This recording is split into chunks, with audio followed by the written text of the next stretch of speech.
బీళ్లుగా మారిపోయిన తెలంగాణ పొలాలు, దశాబ్దాల పాటు జరిగిన ఉద్యమాలు, తెలంగాణలో రైతుకు జరిగిన అన్యాయం, ఇవన్నిటినీ దృష్టిలో పెట్టుకునే ఎంత ఖర్చైనా సరే ఎత్తిపోతలే శరణ్యమని ఒక కామన్ సెన్స్ ఉండే కాబట్టే, ఇంజనీర్లు చెప్పిండ్రు కాబట్టే మనం ఎత్తిపోతల పథకాలు చేసుకున్నాం.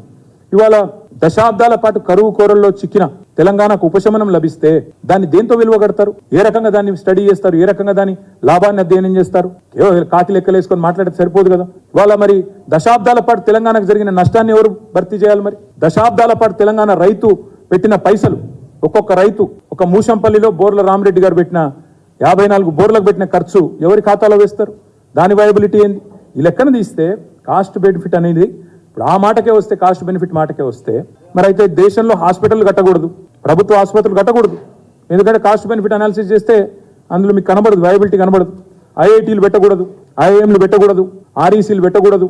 ఎందుకంటే వయబిలిటీ రాదు. ప్రైవేట్ కాలేజీలతో for profit. Government is not a for profit institution. Government by definition has social obligations. Government by definition has to ensure that the most vulnerable sections in the society are taken care of. అత్యంత పేదరికంలో ఉన్న రైతాంగానికి సంబంధించిన ప్రాజెక్టులను ఇవాళ cost benefit అనే కొలమానంతో చూడడం అనేది కరెక్ట్ కాదు. అందుకే నేను చేసే విజ్ఞప్తి మేధావులకి, ఎవరెవరైతే ఈరోజు కాళేశ్వరాన్ని బదనాం చేసే ప్రయత్నం చేస్తుండ్రో కాస్ట్ బెనిఫిట్ అనాలిసిస్ అని, వాళ్ళందరికీ కూడా చేసే విజ్ఞప్తి, ఆకలి కేకల తెలంగాణ ఈరోజు అన్నం గిన్నెగా మారిన మాట వాస్తవం కాదా? దేశానికి అన్నపూర్ణగా మారిన మాట వాస్తవం కాదా?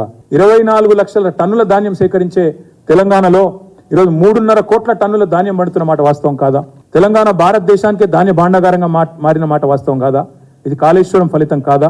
FCI ప్రొక్యూర్మెంట్ లెక్కలు, గతంలో సివిల్ సప్లైస్ మినిస్టర్ గా పనిచేసిన గంగులో కమలాకర్ గారు ఇక్కడే ఉన్నారు.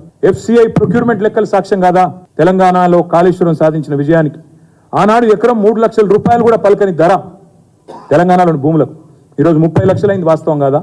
ఇదేం చూమ్మంతారంటే మ్యాజిక్తో అయిపోయిందా? ఇది కాళేశ్వరం జలాల ఫలితం కాదా? నీళ్లు రాకుండానే, పంటలు వండకుండానే భూముల ధరలు పెరిగిపోయినాయా? ఇది తెలంగాణ రైతులకు తెలియదా?